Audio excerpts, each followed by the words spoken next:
아멘. 우리 하나님 말씀 보겠습니다. 우리 오늘은 마태복음 18장으로 보겠습니다. 마태복음 18장 21절부터 22절까지 말씀을 합독해서 읽겠습니다.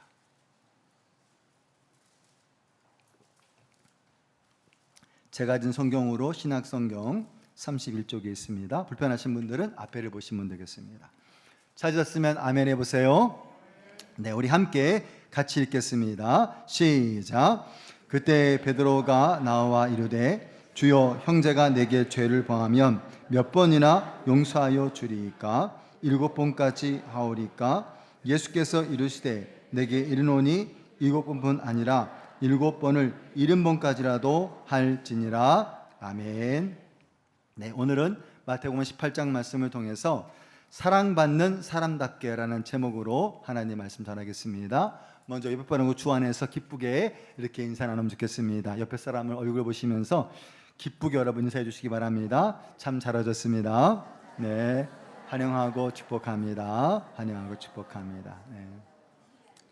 자, 오늘은 제 앞에 앉은 분들에게 인사하겠습니다. 앞에 앉은 분들에게 자, 이렇게 인사하십시오. 자, 제 앞에 앉아서 감사합니다. 시작. 네, 그래요. 여러분 혹시 내로남불이라는 말 아신가요? 내로남불 아세요?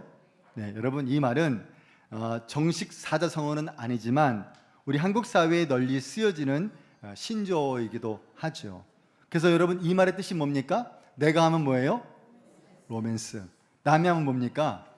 불륜이네. 그래서 앞자를 따서 내로남불 이렇게 이야기를 합니다. 이 말을 하전적으로 풀면 이런 말이 됩니다. 자신과 타인에게 서로 다른 기준을 적용하는 이중적인 태도랍니다. 이게 바로 내로남불이라는 것이죠. 예를 들면 이런 겁니다. 내가 화를 내는 것은 상대방이 잘못했기 때문이다. 얼마나 어처구니가 없습니까? 그죠? 또 다른 사람이 화를 내는 것은 성격이 나빠서다 라고 말한다는 거예요. 다 내로남불이죠. 여러분, 이런 것이 가장 많은 곳이 어디겠습니까? 어디가 제일 많을까요, 여러분? 저 여의도 가면 제일 많답니다. 여의도 가면 제일 많답니다. 그럼 여러분, 그리스도인, 오늘 예배를 드리고 기도하시는 저와 여러분들은 서로를 사랑하고 서로를 축복하고 기도하는 공동체죠. 그런데 여러분, 이 교회, 우리가 이런 공동체에도 불구하고 여러분 교회 안에 내로남불이 있을까요? 없을까요? 있을까요? 없을까요? 그래요. 아까 2부 때는 없다 그랬는데 3부 때는 많다 그러네 보니까요. 자, 여러분 참 안타깝게도 교회 안에도 하나님의 말씀의 기준을 우리가 중심으로 살지만 연약한 사람이다 보니까 우리 안에도 내로남불이 많습니다. 나는 옳고 당신은 틀렸어. 내가 하면 그죠? 좋은 거고 당신이 하면 틀렸어. 이런 경우가 우리 주변에 참 많다는 거예요.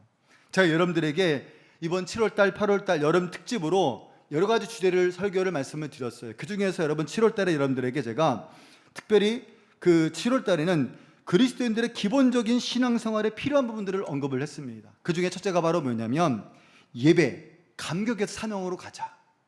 예배를 우리가 감격으로 드리고 그것을 사명의 자리로 가야 한다고 말씀을 드렸고, 두 번째는 바로 뭐냐면 우리의 염려보다 크신 하나님이 누군가에 대해서 여러분들에게 말씀을 드렸고, 세 번째 주에는 두려움을 넘어 말씀 앞에 서자, 그 말씀을 따라 사는 것이 얼마나 중요한지를 말씀을 드렸습니다. 그리고 8월 달에는 이제 그리스도인의 삶에 대해서 말씀을 전해드렸어요. 그래서 그리스도인들의 거룩한 습관을 가지자. 하나는 영적 우리 신앙을 좀 더 높이자.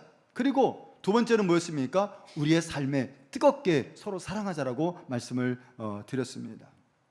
그리고 두 주 전에는 복음의 언어, 우리의 언어가 복음의 언어로 유창했으면 좋겠다. 여러분 이것도 꼭 오늘도 따라서 했으면 좋겠습니다. 자, 복음의 언어에 유창하라. 그래요. 복음의 언어에 유창해야 되는 거예요. 그게 나의 모국어가 되어야 한다는 거예요. 그리고 지난 주간 여러분들에게 복음의 관점에 대해서 말씀을 드렸어요. 같은 상황, 같은 그 조건인데 어떤 사람들은 원망과 불평을 하고 어떤 사람은 그 속에서 하나님을 찾고 하나님을 기대하더라 이 말이죠. 그게 바로 뭐예요? 그리스도인들의 중요한 그저의 신앙적인 삶의 모습입니다. 오늘 여러분들에게 이 8월달 마지막 주, 제가 다음 주는 설교를 안 하기 때문에 8월달 마지막 주 설교를 제가 여러분들에게 용서라는 주제를 한번 잡아봤습니다. 여러분, 사람에게 가장 어려운 일 가운데 하나가 바로 뭐냐면 나에게 상처를 준 사람을 용서하는 거예요. 또 모르는 사람이 말하는 그 상처보다 가까운 사람이 준 상처가 더 오래 갑니다. 그래서 어떤 분들은 가족에게 받은 상처를 더 힘들어해요. 어려워합니다. 또 교회 안에서 서로가 믿고 신뢰하다가 그 믿음에 상처가 돼서 그것 때문에 어렵고 힘들어하는 분들이 많이 있어요. 그리고 더 나아가서 그분들이 어떤 부분에서 배신을 했을 때 그건 정말 어렵고 힘든 평생 상처로 남아있는 분들이 참 많다는 것을 목회하면서 알게 되었습니다. 근데 여러분, 제가 여러분들께 오늘 이 말씀을 꼭 드리고 싶은 바로 뭐냐면, 여러분, 용서는 가장 어렵지만 가장 복음적인 신앙인의 삶이라는 거예요. 다시 말씀드립니다. 용서는 가장 어렵지만 가장 복음적인 신앙인의 삶이라는 거예요. 어려워요. 분명히 어려운 거예요. 용서 되게 어려운 거예요. 근데 용서를 우리가 할 때 그게 바로 우리가 신앙인의 삶의 모습이 있다는 것을 그저 증명하더라 이 말이죠. 여러분, 오늘 본문은 21절에서 시작되지만 앞부분부터 살펴봐야 돼요. 자, 앞부분에 언제부터? 마태복음 18장 15절부터 우리가 살펴봐야 되는데 15절부터 이렇게 시작을 하고 있습니다. 이런 말이 나와요. 내 형제가 죄를 범하거든 가서 너와 그 사람들만 상대하여 권고하라. 만일 들으면 내가 내 형제를 얻을 것이요, 만일 듣지 않거든 한두 사람을 데리고 가서 두세 증인으로 입으로 말마다 확증하게 하라. 만일 그 말도 듣지 않거든 교회에 말하고 교회 말도 듣지 않거든 이방인과 세례와 같이 여기라고 말하고 있어요. 무슨 얘기냐면 우리가 부족한 사람들이기 때문에, 연약한 사람이기 때문에 공동체 안에서 실수할 수 있다는 거예요. 죄를 지을 수 있어요. 그런데 그럴 때 우리가 세 가지의 방법으로 그 사람에게 권면하라는 거예요. 첫째는 바로 뭐냐면은 1대1로 상대하라는 거예요. 그 사람에게 어떤 문제가 있고 치명적인 아픔이 있을 때 1대1로 가서 그 사람의 죄에 대해서 얘기를 하고 돌아올 수 있도록 기회를 주라는 거예요. 알리지 말고. 근데 이 사람이 그 말을 듣지 않아. 그럴 때는요, 두세 명을 데리고 가서 증인으로 세우라는, 그리고 나도 뭐예요? 다시 권고하라고 말하고 있어요. 여기의 목적이 바로 뭐냐면 이 사람이 말을 안 들었으니까 그래 너 알아서 해, 이걸로 끝나는 게 아니라 다시 한번 찾아가서 그 사람이 돌아오도록 하나님이 요구하시는 메시지를 담고 있는 거예요. 근데 이 사람이 그래도 말을 안 들어. 그럴 때는 어떻게 하라고 여러분? 교회에다 말을 하라는 거예요. 공동체 안에 말을 하고 그 공동체 안에서 치리할 수 있도록 하라는 거예요. 근데 그럼에도 불구하고 오늘 뭐라고 말하고 있냐면은 이방인과 세리처럼 여기라는 것은 그냥 버려지라는 것이 아니라 끝까지 그 사람의 영혼을 위해서는 기도하라는 전제가 그 안에 깔려 있다는 거예요. 왜? 오늘 저나 여러분들이 모두가 다 그런 대상이 될 수도 있고 그런 사람이 될 수도 있는 가능성이 높은 사람이 저와 여러분의 모습일 수 있다는 것입니다.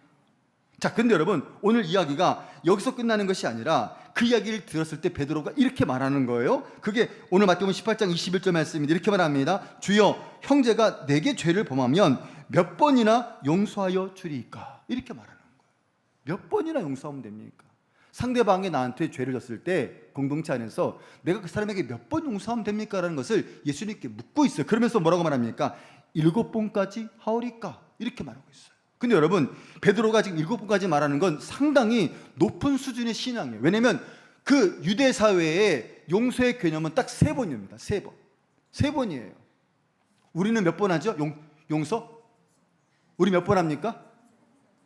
3번 해요? 믿음이 좋은 분이네. 우리는 대부분 딱 한 번, 한 번도 안 해. 이런 경우가 많다니까요. 근데 베드로는 지금 7번을 말하고 있어요. 7번을 말하고 있잖아요.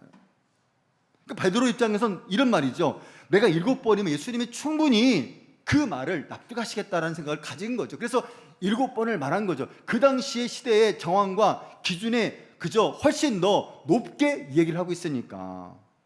근데 예수님이 이렇게 말씀하세요. 놀라운 얘기를 하십니다. 자, 그게 마태복음 18장 22절 말씀 보겠습니다. 같이 읽어보겠습니다. 시작. 7번뿐 아니라 7번을 70번까지라도 할지니라. 아멘. 여러분, 참 베드로가 이 말에 충격이었을 것 같아요. 보니까 아니 7번도 지금 나한테는 놀랍게 얘기하고 제시한 건데 예수님이 7번을 70번까지 하래요. 그럼 여러분 이게 몇 번입니까? 490번. 참 계산은 빠르시다. 여러분 여기서 말한 예수님이 이 7번을 7번까지 하라는 말은 무슨 얘기냐면 이 의미는 횟수 490번을 카운터라는 소리가 아니라 그 용서의 횟수를 정하지 말고 그 사람을 권면하고 사랑하고 기다려줄 것을 말씀하고 있다는 거예요. 근데 여러분 이게 대단히 의미가 있지만 솔직히 말하면 용서라는 게 어려워요. 쉽지가 않아요. 여러분 우리 교회가 올해 표어가 삶의 예배가 되는 교회예요. 여러분 이게 말은 근사하고 멋있을지 모르지만 이게 진짜 어려운 말이에요. 왜냐면 우리는 그냥 그동안은 교회 안에서 신앙생활 잘하면 되고 오늘 내가 예배 나왔으니까 됐고 헌금했으니까 됐고 봉사했으니까 됐고 끝! 그럼 됐는데 자꾸 목사님이 저 담 넘어서 여러분의 가정에서 여러분의 직장에서 여러분의 일터에서 삶의 예배자가 되래. 여러분 이게 얼마나 부담스러워요. 저도 표를 정했지만 되게 부담스러워요. 왜? 여기서만 잘하면 되는데 내가 직장에 가서도 내가 가정에 가서도 삶의 예배자가 되래. 그 삶이 그저 예배라는 사실을 인식하며 살라고 말씀을 하고 있잖아요. 이게 여러분 얼마나 부담스러운 거예요.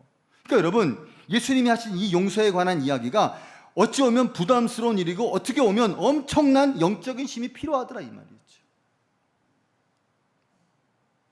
근데 여러분 이 예수님이 말씀하신 7번을 7번까지 하라는 이 용서의 개념을 우리가 다른 각도로 보면 좀 쉬워져요. 어떤 각도로 보면 쉬워지는가? 우리가 오늘 본문을 통해서 그래서 크게 두 가지의 예수님이 용서에 대한 자세를 우리에게 보여주고 있습니다. 첫 번째가 바로 뭐냐면 우리가 받은 최고의 용서가 바로 뭔가? 바로 십자가의 사랑을 회복하는 거예요. 따라서 보시기 바랍니다. 십자가의 사랑 회복하기. 그렇습니다. 오늘 예수님께서 베드로와 이야기를 하시면서 하나의 비유를 들면서 이야기하시는 장면이 저와 여러분들이 잘 알고 있는 1만 달란트 빚진 종과 100데나리온 빚진 종에 관한 이야기를 예수님이 시작을 하십니다. 자, 18장 18절까지 이렇게 말합니다. 그러므로 천국은 그 종들과 결산하려 했던 어떤 임금과 같으니 라고 시작하고 있어요. 이 비유의 내용은 천국에 우리가 들어갈 때 결산할 날이 온다는 거예요. 그러면서 임금을 우리가 마주할 때가 온다는 사실을 우리에게 보여주고 있습니다. 자, 그러면서 이제 1만 달란트 빚진 종이 어떻게 지금 임금에게 왕에게 나왔는지 그리고 그 죄를 사함받았는지를 우리에게 소개해주고 있어요. 자, 그걸 제가 현대의 성경으로 좀 쉽게 가지고 왔습니다. 자, 18장 24절부터 27절 말씀입니다. 다 같이 한번 천천히 읽어보겠습니다. 시작. 계산을 시작하자 빚진 한 종이 왕 앞에 끌려왔다. 그 종에게 빚을 갚을 돈이 없으므로 왕은 종에게 그와 아내와 자식들과 그가 가진 모든 것을 전부 팔아서 빚을 갚으라고 명령하였다. 그러자 종은 왕에게 엎드려 조금만 참아 주십시오. 그러면 다 갚아드리겠습니다 하고 간청하였다.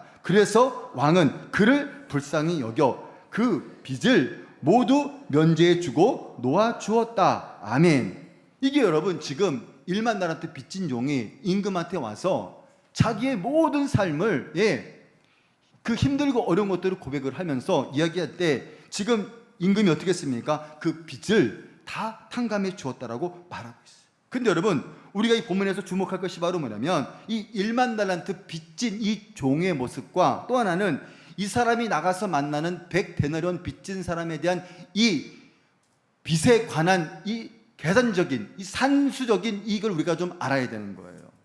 왜 그런가 하면 여러분 이 1만 달란트라는 것은 어떤 거냐면은 그 당시에 한 데나리온이 그 당시의 시대의 가장 낮은 화폐 단위였어요. 그래서 한 데나리온은 그 당시 하루에 노동자가 일하는 품값이었다고 말합니다. 그러니까 100데나리온을 빚졌으니까 이 사람은 100일만 일하면 갚을 수 있는 부채가 있었다는 거예요. 근데 1만 달란트의 개념은 달라요. 여기서 말하는 그저의 1만 달란트 중에서 한 달란트가 바로 이 6천 데나리온에 해당합니다. 엄청난 차이가 있는 거죠. 한 달란트가 데나리온의 6천분의 1이라는 거예요. 그러니까 여러분 1만 달란트를 빚졌다. 이건 무슨 얘기냐면 이 사람이 평생 일을 해도 절대 갚을 수 없는 천문학적인 빚이라는 거예요. 그런데 100데나리온은 내가 조금만 살피면 갚을 수 있는 부채라고 이야기하고 있다는 것이죠. 더 쉽게 하면 이런 말이 되는 거예요. 예를 들어서 한 배란회원이 성경적 기준의 가치를 가지고 지금 환산할 때 만약에 1인당 15만 원을 계산한다 그러면 그죠? 그 기간이 100일이라고 했을 때 1,500만 원이에요. 1,500만 원. 그러면 3, 4개월만 일을 하면 그래도 갚을 수 있는 부채였다라는 거예요. 그런데 여기 지금 1만 달란트는 어떤 돈입니까? 15만 원을 계산을 하면 자그마치 6조 원이 되는 금액이라는 거예요. 9조 원입니다. 9조 원에 대한 금액을 말하는 거예요. 상상할 수 없는 부채죠.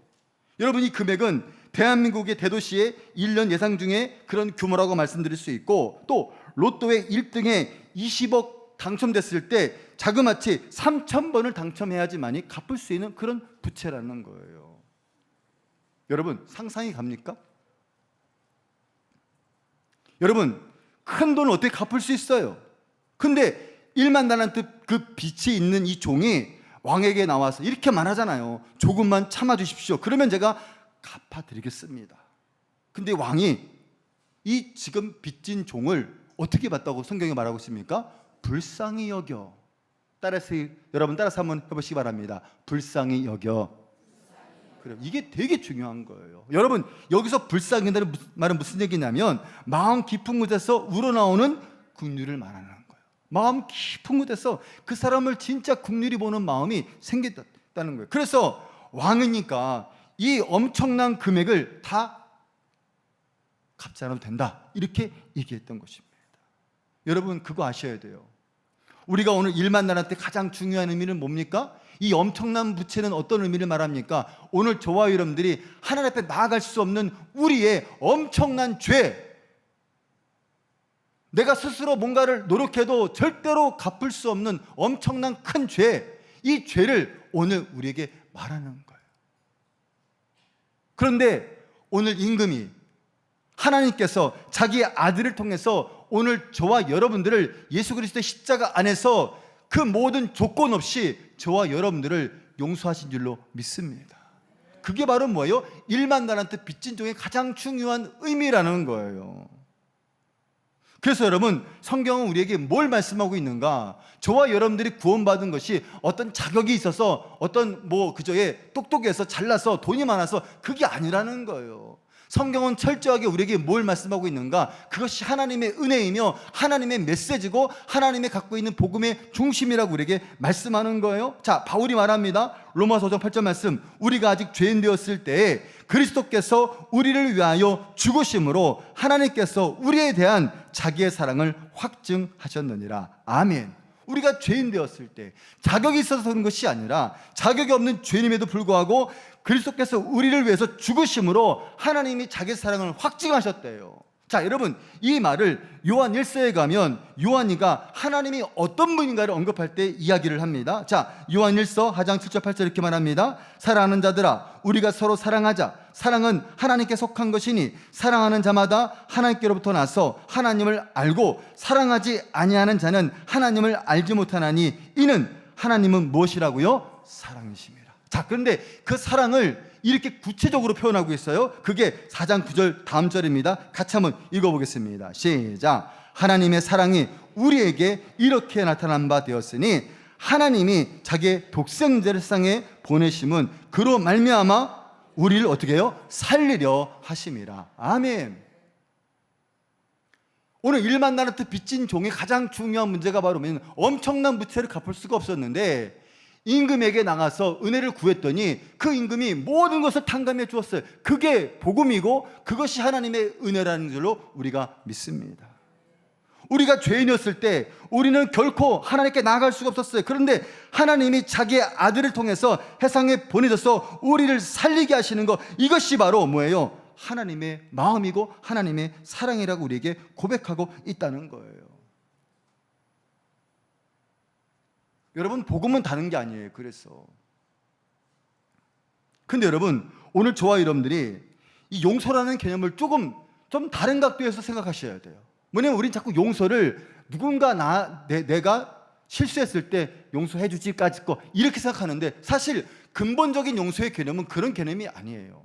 가장 중요한 개념은 바로 뭐냐면 오늘 말씀처럼 이 용서의 개념은 철저하게 먼저 하나님의 은혜를 회복하는 것, 그것이 바로 용서의 첫 번째 가장 중요한 기준이 되는 줄로 믿습니다. 그러니까 여러분들이 오늘 이 자리에 나와서 예배를 드리는 거, 내가 권사니까 집사니까 왔지, 내가 오늘 수송 맡았으니까 왔지, 그런 개념이 아니라 내가 여기 와서 예배 드릴 수 있는 거, 이게 하나님의 은혜입니다. 내가 오늘도 하나님 앞에 찬양할 수 있는 거, 이것도 역시 하나님의 은혜입니다. 내가 오늘도 죄인인데, 죽을 수밖에 없는 죄인인데 내가 오늘도 하나님 앞에서 부끄럽지만 나왔습니다. 이게 하나님의 은혜인 줄로 믿습니다. 저 같은 사람이 부족한 목사인데 오늘도 강단에서 말씀을 전할 수 있는 게, 그게 하나님의 은혜입니다. 하나님, 이거 내가 감당할 수 없는데 하나님의 은혜로 제가 감당시켜줘서 정말 감사합니다. 여러분, 그게 예배라니까요. 그게 용서의 첫 번째 중요한 출발이 되어야 할 줄로 믿습니다. 그래서 여러분, 예배 때마다 그냥 맹수맹수 와서 가면 안 된다고 제가 늘 말씀드리는 게 바로 뭐냐면, 여러분들이 예배에, 여러분의 찬양에, 여러분의 고백에, 여러분의 헌신에 뭐가 있어야 되는가? 나를 향하신 놀라운 하나님의 은혜에 대한 감사, 감격, 눈물, 그 사랑이 우리 가운데 흘러넘치는 은혜가 있어야 할 줄로 믿습니다. 힘들게 살아왔어요. 어렵게 살아왔어요. 오늘 정말 주일날 나오기 힘들었는데 하나님 그래도 나를 여기 와서 말씀을 듣게 했어. 이유가 뭐예요? 나를 향하신 하나님의 귀한 사랑이 넘치기 때문에 저와 여러분들을 이 자리에 부르신 줄로 믿습니다. 그걸 우리가 기억하자는 거예요. 그게 하나님과 나와의 관계에서 첫 번째 가장 중요한 1만 달란트의 빚진 종의 용서받은 중요한 고백이라는 거예요. 그래서 여러분, 예배 때마다 오늘 찬양은 좀 아닌 것 같아, 오늘 성가대 왜 그랬어, 이렇게 판단하는 게 아니라 그 모든 것들이 하나님의 은혜임을 고백하는 것, 그게 바로 용서의 시작이고 출발이 되어야 한다는 거예요. 여러분들이 은혜가 있잖아요. 말씀의 은혜를 받고 하나님의 은혜를 받으면 다른 게 아무것도 문제가 되지 않는데, 은혜가 다 빠져버리면 그때부터 자꾸 뭐가 나오는 거예요? 원망이 나오고 비판이 나오고, 뭐래도 저 인간은 미워, 뭐래도 저 인간은 미워, 이런 마음이 자꾸 들더라 이 말입니다. 여러분, 제가요, 은혜가 있으면 제 아내가 이쁘게 보여요. 뭐래도 우리 아내가 이쁘게 보여요. 근데 어느 날은 저 여자가 되게 밉게 보여요. 얄밉게 보여요. 왜냐면 저랑 같이 월요일날 이렇게 데이트하러 나가면 지갑을 일단 안 갖고 나가셔. 안 갖고 나가셔요. 네. 왜? 남편이 사주니까. 사주니까. 그래도 가끔 한번 사야 될 거 아니에요? 물론 커피는 사요. 근데 제가 은혜가 있으면요, 커피도 사주고 싶고, 뭐예요? 밥도 사주고 싶고, 또 가끔 가다가 돈 있으면 옷도 사주고 싶고 그래요. 아직 안 사줬지만. 여러분, 여러분의 예배가 하나님, 저는 죄인입니다, 이 죄인을 향하신 하나님의 놀라운 긍휼과 은혜에 감사하고 감탄하고 기뻐하는 예배가 되기를 간절히 축원합니다. 여러분, 1만 달란트의 빚을 오늘 탕감받았다고 생각해 보세요. 얼마나 기쁘겠어요? 얼마나 감사하겠어요? 근데 우리가 너무 그 감사가 지금 미직지근해요. 감격이 없다 이 말이에요. 감사가 없다 이 말입니다. 그것을 회복하는 자리가 되시기를 간절히 축원합니다. 두 번째, 용서에 대한 예수님의 두 가지 자세. 두 번째는 바로 뭐냐면, 우리가 베풀어야 될 용서, 그 다른 게 아니에요. 이웃사랑 회복하기라는 거예요. 이웃사랑 회복하기. 자, 오늘 이 1만 달란트 빚진 종이 다 탕감받은 후에 나가자마자 한 사람을 만나는데 공교롭게도 자기한테 100데나리온 빚진 사람을 만나더라 이 말이죠. 그리고 이 1만 달란트 빚진 사람이 하는 행동을 들어보시기 바랍니다. 그게 18장 28절부터 30절까지 말씀, 이렇게 말합니다. 그 종이 나가서 자기에게 100데나리온 빚진 동료 한 사람을 만나 붙들어 목을 잡고 이르되 빚을 갚으라 하매, 그 동료가 엎드려 간구하여 이르되 나에게 참아 주소서 갚으리다 하되 허락하지 아니하고 이에 가서 그의 빚을 갚도록 어떻게 했습니까 여러분? 옥에 가둬버렸어요. 여러분, 공교롭잖아요. 어떻게 이렇게 나가자마자 이런 사람 만날 수 있을까요? 여러분, 지금 예수님이 베드로와의 대화 가운데 용서를 주제로 얘기하고 있고, 그 다음에 비유 가운데 지금 들고 있는 게 1만 달란트와 100데나리온 빚진 종에 대한 얘기를 하고 있는데, 하필이면 여러분 1만 달란트 빚진 종이 탕감받으러 나가자마자 왜 100데나리온 빚진 사람을 만난다고 예수님이 예화 가운데 들고 있을까요? 저는 예수님이 이 본문에서 의도가 있다고 생각하는 거예요. 의도가 있어요. 분명히 의도가 있다는 것입니다. 자, 여러분, 1만 달란트 빚진 이 종이, 여러분, 이 사람을 옥에 쳐놓자 그 동료들이 보고 임금에게 고발을 합니다. 자, 그게 18장 31절 3, 4절 말씀입니다. 이렇게 말합니다. 그 동료들이 그것을 보고 몹시 딱하게 여겨 주인에게 가서 그 일을 다 알리니, 이에 주인이 그를 부르다가 말하되, 악한 종아, 내가 필기에 내가 내 빚을 전부 탕감하여 주었거늘 내가 너를 불쌍히 여긴 같이 너도 내 동료를 불쌍히 여김이 마땅치 아니하냐 하고, 주인이 노하여 그 빚을 다 갚도록 그를 옥졸들에게 넘기니라. 아멘. 여러분, 여기에 중요한 용서의 핵심이 있어요. 그게 바로 뭐냐면 이거예요. 내가 너를 불쌍히 여긴 같이 너도 내 동료를 불쌍히 여김이 마땅치 아니하냐. 너가 갚을 수 없는 엄청난 부채를 다 탕감받았는데 그 작은 잘못을 너는 지금 하나도 용서하지 않고 있어 라고 지금 주님께서 말씀하고 있다는 거예요. 그래서 여러분, 그리스도인의 용서는 감정이 아니라는 거예요.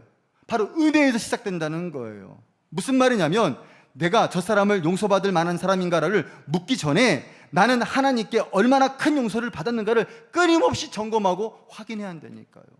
저 사람 잘못이 이거야, 저 사람 실수를 이거 했어, 이걸 우리가 말하기 전에 나는 하나님 앞에 어떤 사람인가, 어떤 인간인가, 어떤 죄를 내가 용서받았는가에 대한 그 감격과 그 은혜를 내가 먼저 가지고 그 상태를 봐야 한다는 거예요.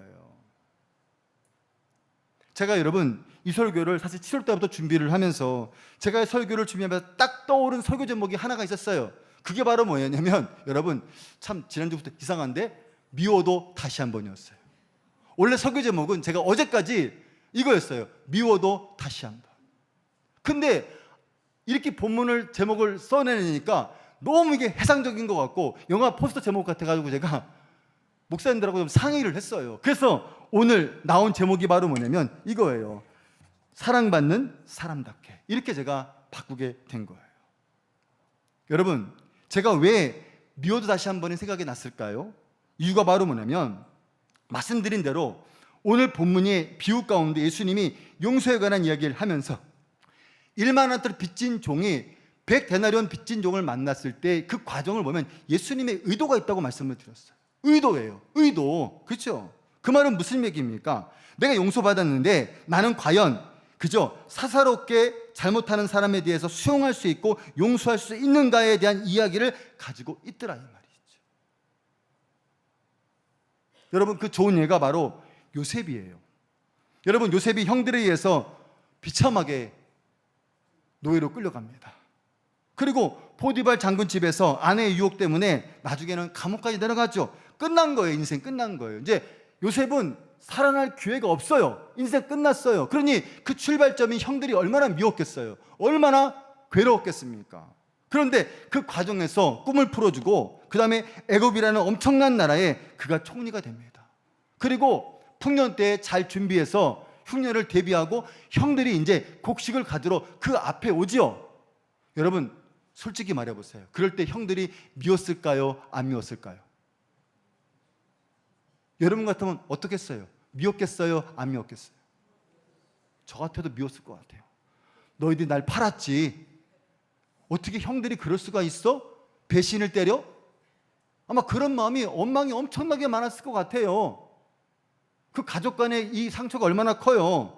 근데 여러분, 요셉이 이걸 이렇게 해석하는 거예요. 들어보세요. 그게 창세기 50장 19절과 21절 말씀 이렇게 말합니다. 요셉이 그들에게 이르되 두려워하지 마소서. 내가 하나님을 대신하리이까? 당신들은 나를 해하려 하였으나 하나님은 그것을 선으로 바꾸사. 하나님은 그것을 선으로 바꾸사 오늘날 같이 많은 백성의 생명을 구원하게 하시려고 하셨나니 당신들은 두려워하지 마소서. 아멘. 여러분, 요셉이 발견한 게 바로 뭐예요? 그 형들에게 그 배신당해서 팔려가는 거, 또 억울하게 누명쓰고 감옥에 내려간 게, 그 모든 과정이 하나님의 주권에 있다는 사실을 그가 발견한 거예요. 더 중요한 게 바로 뭐예요? 하나님은 자기의 고통과 아픔과 미움을 선하게 바꾸셨다라고 우리에게 말씀해 주고 있다는 거예요. 여러분, 저는 여러분의 지금 고통이, 지금 여러분들이 갖고 있는 아픔이, 여러분들이 갖고 있는 어떤 그 작은 미움이 있을 수 있어요. 그걸 없는 사람은 아무도 없어요. 근데 여러분, 기억할 것이 바로 뭐냐면 하나님이 그 과정을 통해서 선하게 바꾸실 줄로 믿습니다. 요셉이 그 팔려갈 때 그 배신감을 그 미움으로 승화시켰다 그러면 얼마나 힘들었겠어요. 근데 하나님이 나중에 보니까 그걸 쓰시기 위해서 그것을 선하게 바꾸셨다라고 말씀하고 있잖아요.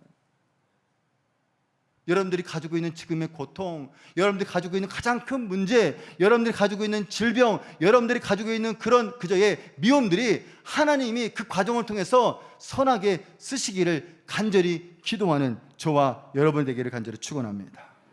왜냐하면 저에게도 그런 경험이 있어요. 하나님이 선하게 인도하셨다는 거. 여러분, 저에게도 이 인생을 살아가면서 제일 미워했던 한 사람이 있습니다. 정말 제가 미워했던 사람이 있어요. 여기 혹시 뜨끔하신 분 있어요? 여러분, 아니니 걱정하지 마세요. 제가 중학교 3학년 때인가 저희 집이 아주 그냥 쫄딱 망했어요. 왜 그러냐면 저희 집이 순화동에 살았는데 그때 꽤 큰 집에 살았습니다. 그런데 저희 고모님 댁에 큰 며느님이 들어오셨는데 이분이 그 당시에 피아노 학과를 나오셨어요. 그 당시에 피아노 학과 나왔으면 엘리트입니다. 그죠? 엘리트죠. 그런데 피아노를 전공하셔서 저희 아버님에게 건의했어요. 뭐라고 말하냐면 불광동에다가 피아노 학원을 크게 차리자. 옛날에는 피아노 학원이 참 많았습니다. 지금은 없지만. 그래서 크게 차렸어요. 그리고 2년인가를 지냈는데 이분이 어떻게 했냐면은 그 보증금과 아이들이 내는 원비를 다 받아가지고 가셨어요. 근데 그 돈만 아니라 옛날에는 여러분, 여자분들 뭐 많이 했어요? 개 많이 했잖아요. 개 돈을 가지고, 그래서 제가 어릴 때 들었는데 그 당시에 돈이 얼마였냐면 2억 원이었어요. 그 큰 돈을 가지고 이분이 날르셨어. 그게 저희 집이 큰 집에 살다가 어디로 가냐면 고모님 집에 2층에 지금 저 아가방만한 저 방에 할머니, 아버지, 어머니, 누이 둘, 저 동생 둘, 그리고 또 우리 친척 사촌 누나까지 포함해서 9명이 거기서 살았어요. 집에서 따로따로 다 살다가 방 따로 다 쓰다가 갑자기 그렇게 된 거예요. 중학교 때. 그러니까 여러분, 제 마음속에 그분이 얼마나 미웠겠어요. 얼마나 제 마음속에 원망이 들었겠습니까? 아버님은 돌아가실 때까지 그 돈을 받지 못했다는 그 원망 때문에 힘들어하셨어요, 사실은. 그런데 제가 신학교 대학원 때인가 제대하고 나서 있는데 전화가 왔어요. 어떤 분한테. 그분이 전화가 오신 거예요. 삼촌 좀 보자는 거예요. 그래서 나가서 만나 뵀더니 나한테 그러시더라고. 본인이 어느 지방의 신학교를 졸업해서 지금 전사님이 됐다는 거예요.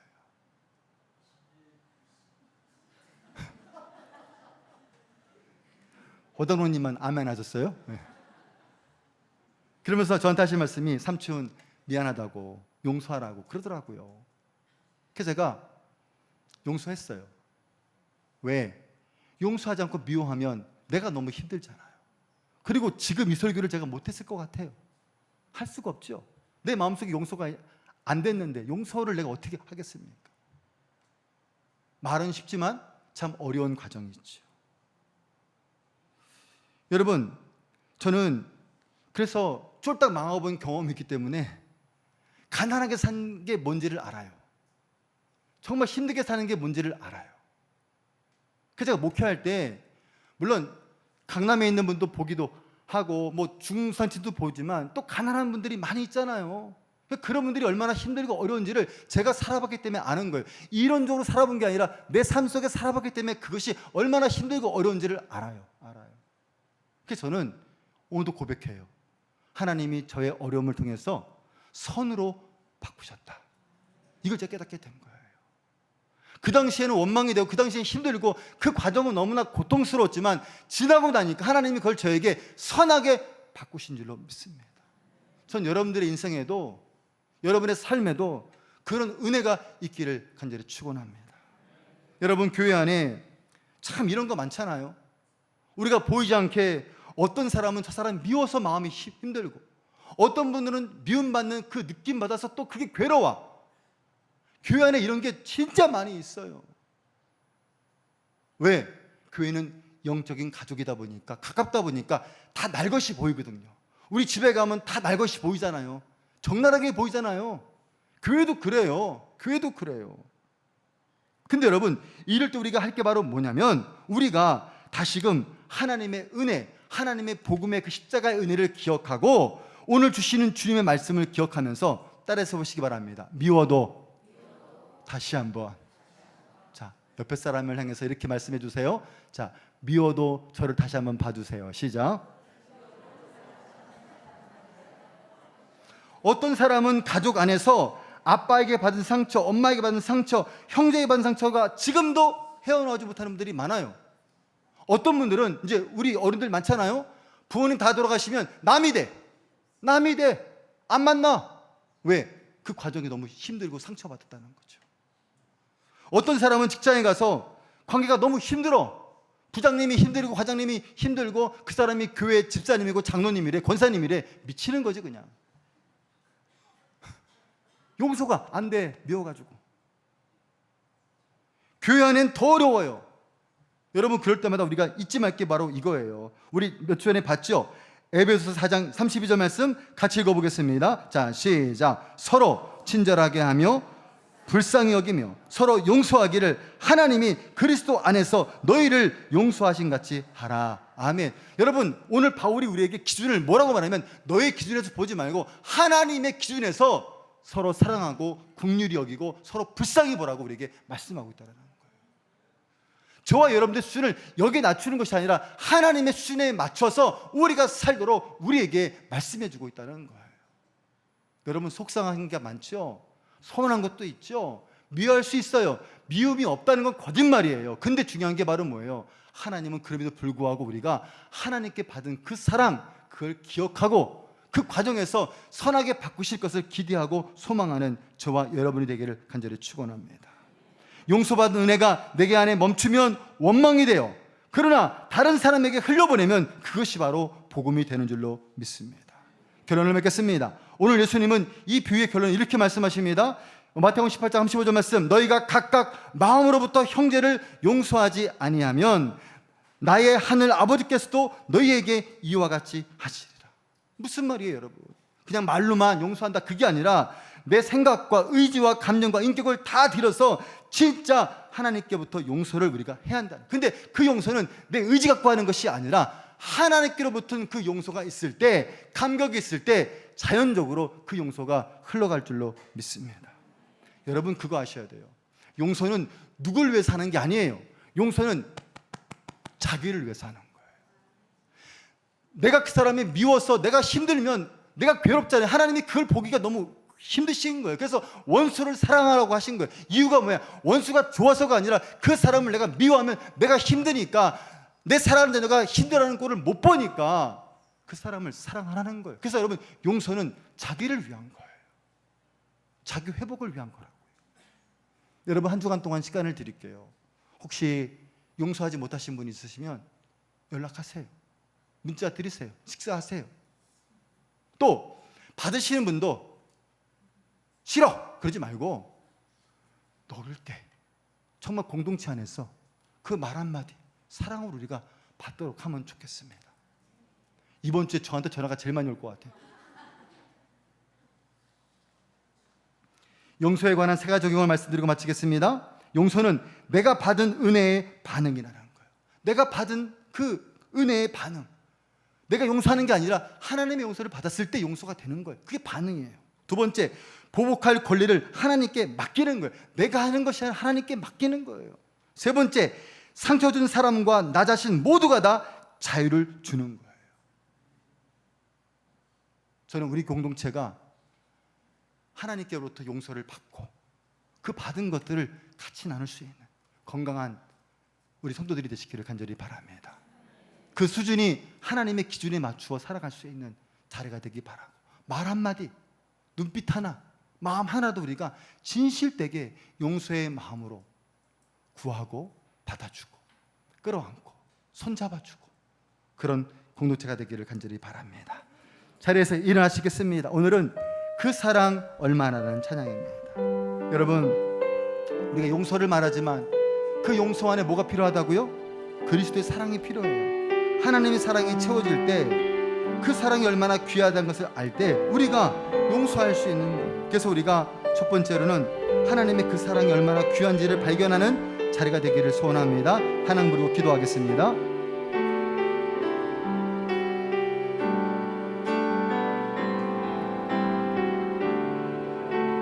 다 표현 못해도 다 표현 못해도 나 표현하리라. 다 고백 못해도 다 고백 못해도 나 고백하리라. 다 알 수 없습니다. 다 알 수 없어도 나 알아가리라. 다 담지 못해도 다 담지 못해도 나 닮아가리라. 한 번 더 다 표현 못해도 다 표현 못해도 나 표현하리라. 다 고백 못해도 나 고백하리라. 나 알 수 없어도 나 알아가리라. 다 담지 못해도 다 담지 못해도 다 닮아가리라. 나 닮아가리라. 우리 고백합니다. 그 사랑 얼마나 우리 옆에 있는 사람 손을 잡으시기 바랍니다. 그 사랑 얼마나 날 부욕해 하는지 그 사랑 얼마나 크고 놀라운지 그 사랑 얼마나 나를 감격하게 우리 한 번 더 그 사랑 얼마나 그 사랑 얼마나 아름다운지 그 사랑 얼마나 날 부욕해 하는지 그 사랑 얼마나 크고 놀라운지를 그 사랑 한 번 더 그 사랑 얼마나 그 사랑 얼마나 아름다운지 하나님의 그 사랑입니다. 그 사랑 얼마나 이웃에 대한 사랑을 회복하기 원합니다. 부욕해 하는지 그 사랑 얼마나 크고 놀라운지 그 사랑 얼마나 나를 감격하게 하는지. 우리 기도하겠습니다. 여러분, 오늘 우리가 용서에 관한 말씀을 들었습니다. 지금도 내 안에서 용서가 안 되는 것들이 있을 수 있습니다. 그럴 수 있습니다. 그러나 언제까지 그럴 수는 없습니다. 왜? 하나님 나를 사랑하시기 때문에 용서해야 내가 자유를 얻을 수 있고 용서해야 우리가 하나님 앞에 설 수 있기 때문에 그렇습니다. 여러분, 이 시간에 두 가지 기도할 텐데 하나는 하나님, 우리가 매주마다 일만 나한테 비친 종입니다. 그런데 주님께 나왔더니 주님이 그 모든 죄를 사여 주셨습니다. 이 감사와 감격이 있는 예배가 되게 해달라고 여러분 기도해 주시기를 바랍니다.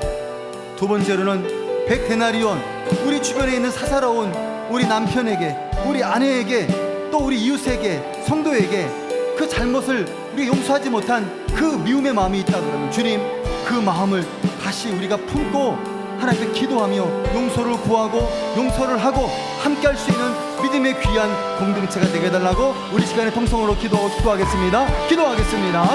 할렐루야. 사랑과 은혜가 충만하신 거룩한 주님 감사합니다. 아버지, 저들에게 이 거룩한 주일 아침에 용서에 관한 말씀을 통해서 다시금 우리가 사랑받는 사람으로 우리에게 말씀해 주시옵소서. 마음을 가지고 우리가 살면서 하나님의 큰 사랑을 우리가 경험하게 하시면 감사합니다. 십자가의 사랑을 경험하게 하시면 감사합니다. 이제 하나님 그 사랑을 가지고 우리가 이웃을 사랑하기를 원합니다. 이웃 사랑을 회복하기를 원합니다. 주님, 우리가 이 감격과 감사를 가지고 사랑을 나의 남편을 향해서, 나의 아내를 향해서, 나의 이웃을 향해서 끊임없이 용서를 흘려보낼 수 있는 믿음의 자리가 되는 성도들이 될 수 있도록 도와주셔서 하나님, 우리가 혹시 미움지라도 다시 보고 기도하게 해주시고 다시 만나서 포기하게 해주시고 다시 우리 마음을 변신할 수 있는 아름다운 귀한 자리가 될 수 있도록 주님 이끌어주시고 자유주셔서 오직 주의 말씀을 사랑하는 그 사랑할 수 있는 놀라운 사랑할 수 있도록 인도하여 주셔서 사랑하는 주님 감사합니다. 오늘 저희들에게 주시는 이 용서에 관한 중요한 주제, 먼저 하나님의 귀한 용서가 우리에게 날마다 있어야 할 줄로 믿습니다. 우리는 감당할 수 없는 이 죄를 하나님의 은혜와 십자가의 은혜로 우리가 구원받은 주의 백성임을 날마다 자각하며 살아갈 수 있도록 은혜를 베풀어 주셔서 그 감격이, 그 감사가 흐려지지 않게 해두시고 묻어지지 않게 해두시고 예배 때마다 뜨겁게 눈물로 고백하는 저희들의 모습이 될 수 있도록 인도하여 주셔서, 그리고 그 힘을 가지고 우리 이웃의, 또 우리 가정의, 우리 사랑하는 성도들의 삶 가운데서 끊임없이 용서를 흘려보낼 수 있는 믿음의 성도들이 될 수 있도록 한 주간 축복해 주시고 역사하여 주시옵소서. 이제는 예수 그리스도의 귀하신 은혜와 하나님의 극진하신 사랑과 성령님의 교통하심이 오늘도 하나님의 크신 은혜를 가지고 살아가며 복음으로 살기 원하며 결단하는 우리 사랑하는 교우들 머리 위에, 저들의 가정과 직장과 일터 위에, 그리고 이 땅에는 수많은 교회들과 개척교회들과 농어촌 교회들 머리 위에, 성교사님들 사역 위에, 그리고 북녘 땅의 동포들 머리 위에 이제부터 영원토록 함께 계시기를 간절히 축원하옵나이다. 아멘.